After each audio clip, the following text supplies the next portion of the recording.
बिहार विधानसभा के चुनाव होना है, राजद की तैयारी कैसे? पूरा तैयारी है राजद के, और राजद की तैयारी किसी से छुपल थोड़ी है। अभी हमारे नेता घोषणा कल थी का माए बहिन मान योजना, सामाजिक सुरक्षा पेंशन के राशि 400 रुपया से बढ़ा करके 1500 रुपया प्रति माह, और वर्तमान के जो तथाकथित सुशासन वाला जो सरकार है, ये सरकार स्मार्ट मीटर लगा के यहाँ के गरीब जनता के खून चूसे के जो योजना लेके है, ओकर विपरीत हमारे नेता घोषणा कल थी कि अगर राष्ट्रीय जनता दल के सरकार बनते, यहाँ के जनता हमारे पार्टी के हमारे नेता के अगर अवसर देती थी, मौका देती थी, तो 200 यूनिट तक बिजली मुफ्त दिल जते।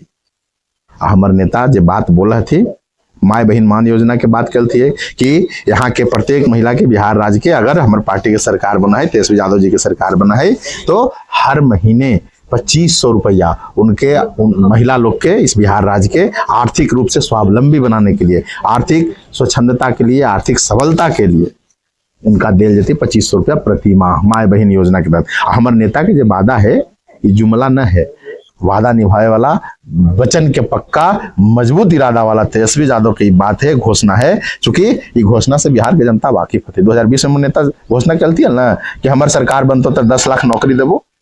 सरकार न बनले, कुछ सीट 2 4 5 सीट से पीछे रह गई, लेकिन जैसे ही अगस्त 2022 में सरकार बने के, सरकार में शामिल होने के मौका मिल रही, तो महज 17 महीना में 6 लाख के तकरीबन सरकारी नौकरी, एक विभाग में 2.25 लाख नौकरी, शिक्षा विभाग में एक दिन में 1,12,000 नियुक्ति पत्र बांट करके विश्व कीर्तिमान बनावे के काम कर गए। तो इस सब तेजस्वी यादव के विजन के वजह से, जो उनका पॉलिटिकल विजन है, जो वो स्टेट्समैन थी, सिर्फ पॉलिटिकल नेता नहीं है हमारे तेजस्वी यादव जी, वो स्टेट्समैन है।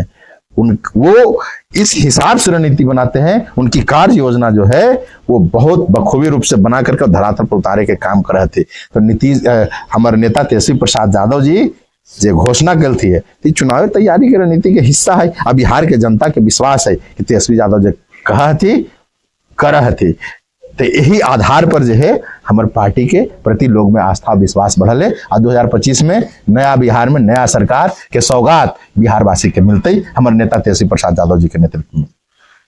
अकेले के इंडिया गठबंधन के साथ ऐसे कोई बात सुन लो का? तेजस्वी यादव अभी यात्रा करे थे। हाँ करे थे। ओकरा में कहूँ गठबंधन के चर्चा नहीं, गठबंधन के चर्चा हर दल के अपन अपन कार्यक्रम हो गए। गठबंधन है संयुक्त जो हो है न्यूनतम साझा कार्यक्रम। जब सरकार बना है तो सरकार बनने के पहले और सरकार बनने के बाद वो साझा कार्यक्रम घोषित होते, लेकिन हर पार्टी के अपन अपन कार्यक्रम हुआ है। सांगठनिक अभी जो कार्यक्रम करी थी वो कार्यकर्ता दर्शन सह संवाद कार्यक्रम, हेडिंग है कार्यकर्ता दर्शन सह संवाद कार्यक्रम। तो राष्ट्रीय जनता दल के जो कार्यकर्ता थे तो वो कार्यकर्ता से सीधे तौर पर संवाद कर लगी। सब जिला में हमारे नेता तेजस्वी प्रसाद यादव जी जाते थे, और उसी कड़ी में हाँ गया के और टेकारी संगठन जिला जिनकर हम अध्यक्ष हो राष्ट्रीय जनता दल के जिला के, तो यहाँ के भी कार्यक्रम की तिथि के घोषणा हो गए। 16 जनवरी के 7वां चरण के जो कार्यकर्ता दर्शन से संवाद कार्यक्रम है वो 15 तारीख से शुरू होते जहानाबाद से। तो 15 तारीख के जहानाबाद और अरवल के होते, 16 तारीख के गया महानगर और टेकारी जिला संगठन के संयुक्त कार्यक्रम कार्यकर्ता दर्शन से संवाद कार्यक्रम होते बोध गया में। कहाँ? बोध गया के जो कन्वेंशन सेंटर है सभागार सबसे बड़ा वाला, उस सभागार में होते अंतर्राष्ट्रीय जो कन्वेंशन सेंटर है ओकरा में 16 तारीख के। तो हमनी सब ओकरे तैयारी में ही हो। तो ई गठबंधन के कार्यक्रम ना है, ये पार्टी के कार्यक्रम है जगह में नेता जाकर के अपन कार्यकर्ता से सीधे संवाद करी थे। कहे के मतलब सोझे सोझे होले कि राजद इंडिया गठबंधन के साथ ही अगला चुनाव लड़ साथ है। अभी तक तो ऐसा कोई बात न है, ऐसा कोई बात नहीं। हाँ बिहार के संदर्भ में चूंकि हर जगह हर पार्टी के अलग अलग प्रभाव है। गठबंधन में सब पार्टी है, इंडिया गठबंधन के जितना सहयोगी दल थी तो सबके अपन अपन क्षेत्र में अपन अपन राज्य में प्रभाव है। तो बिहार के मामले में अगर देखल जाए तो यहाँ राष्ट्रीय जनता दल के सबसे बड़का पार्टी राष्ट्रीय जनता दल सबसे ज्यादा जनाधार बन रहा है। तो यहाँ महागठबंधन जो है ओकर प्रारूप राष्ट्रीय जनता दल के नेतृत्व में ही रहता है। और राष्ट्रीय जनता दल के नेतृत्व में हमारे नेता तेजस्वी प्रसाद यादव जी के नेतृत्व में महागठबंधन 2025 के चुनाव में हम मजबूती से चुनाव लड़ते और सरकार बने थे।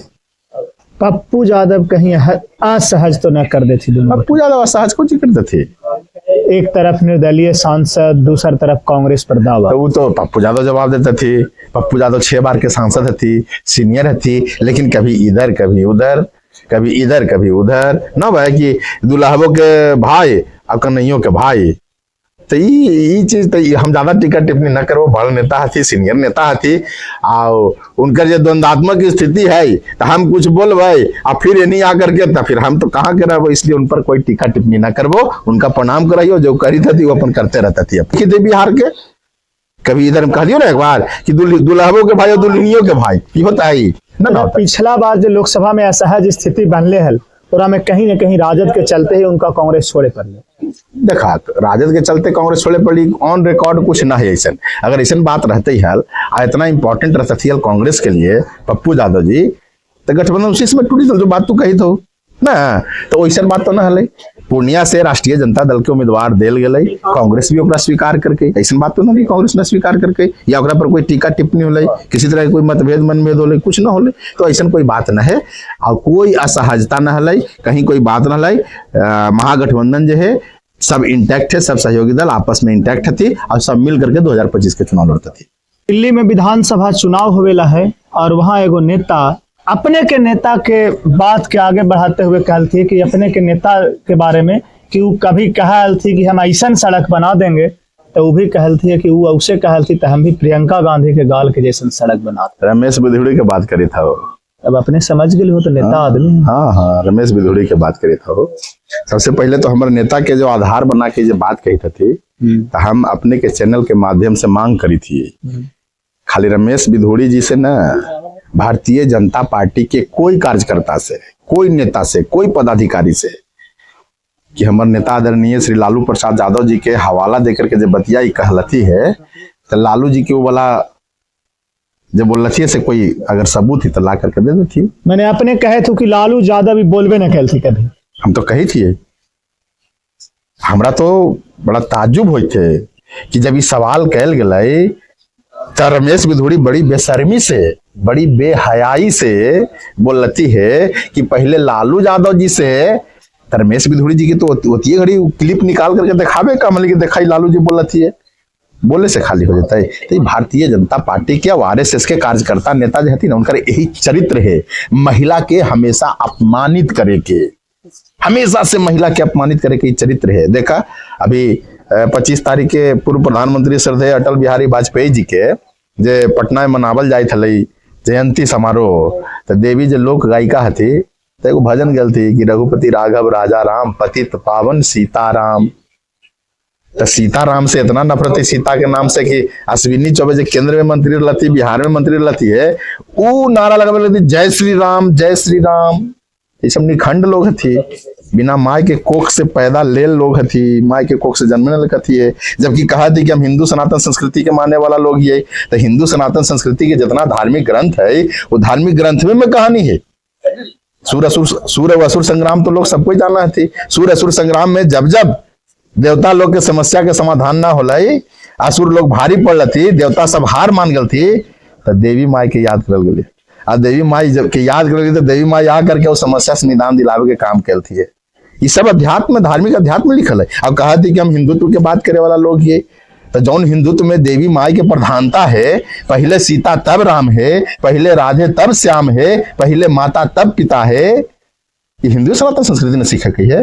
तो सीता के नाम से इतना पेट में दर्द, तो ये महिला के सम्मान दे वाला ये लोग न थे, ये लोग पाखंडी लोग थे, ये लोग आडंबर फैलाए वाला लोग थे, ये लोग राम के नाम लेकर के और सत्ता के सिंहासन पर बैठे वाला लोग थे। जनता के सामने, देश के जनता के सामने झूठा वादा करके, झूठा वचन दे करके और सिर्फ सत्ता के मलाई खाए वाला लोग थे। इनका तो लाज रहे के चाहले प्रियंका गांधी पर बोले के पहले अपन घर के बहू बेटी के चेहरा सामने ला के सोच लेता थी हल कि हमरो घर में बहू बेटी है, हमर बेटी, अरे बेटी बेटी हुआ है। जैसे प्रियंका गांधी बेटी बहू इस देश के, वैसे रमेश बिधुड़ी जी के भी बेटी बहू इस देश के, मान सम्मान सबके एक है। तो बिधुड़ी जी तू कैसे डिफ्रेंशिएट कर ले, प्रियंका गांधी अलगे और तोहर बेटी अलगे? बेटी बेटी होवा है, अब बेटी मान सम्मान के प्रतीक होवा है। कोई भी बेटी के खिलाफ इस तरह के अशोभनीय और अमर्यादित टिप्पणी करना कहीं से भी उचित न है। और रमेश बिधुड़ी के ई बात के जितना भी निंदा कैल जाए वो कम है, और हम अपना तरफ से, अपन पार्टी की तरफ से ई बात के खूब निंदा करें। लेकिन निंदा कर से कहते वो सब बेशरम लोग, बेहया लोग, कोई फर्क पड़े वाला वो लोग के ना है। राजद दिल्ली में भी चुनाव लड़ती का अभी तक तो ऐसा कोई बात हमारे सामने नहीं ली राजद के। हाँ, एक समय हल कि राजद राष्ट्रीय पार्टी हल और राजद के विधायक दिल्ली विधानसभा में भी हल थी। बिहार के बहुत लोग दिल्ली के निर्माण में, बिहार के बहुत लोग के योगदान रह रही है। अब बिहार के बहुत लोग वहां थे जो हर क्षेत्र में जो है मजबूती से खड़ा होके, और दिल्ली के जो वर्तमान के स्वरूप है, दिल्ली के जो वर्तमान के जो सिनेरियो है, ओकरा में एगो बड़ी बड़का भूमिका निभल करती है बिहार के लोग भी। तो हमनी के तो इच्छा आकांक्षा है कि राष्ट्रीय जनता दल के भी दिल्ली में चुनाव लड़े के चाहिए, और चुनाव लड़के और वहां भी चूंकि तेजस्वी प्रसाद यादव जी के जो विजन है, हमारे नेता, नया सोच, नया विजन, तो इस सोच और विजन के वहां पर भी उदाहरण प्रस्तुत होवे के चाहिए, और वहां भी राष्ट्रीय जनता दल के चुनाव लड़े चाहिए। लेकिन ये हमारी इच्छा है, पार्टी के एक छोटा कार्यकर्ता ही चुनाव लड़ना या ना लड़ना ये पार्टी के शीर्ष नेतृत्व और संसदीय दल तय करे। तो पार्टी के शीर्ष नेतृत्व और संसदीय दल के जो निर्णय होते हैं ओकरे अनुसार वहां काम होता है। बिहार में जल्दी ये चुनाव है,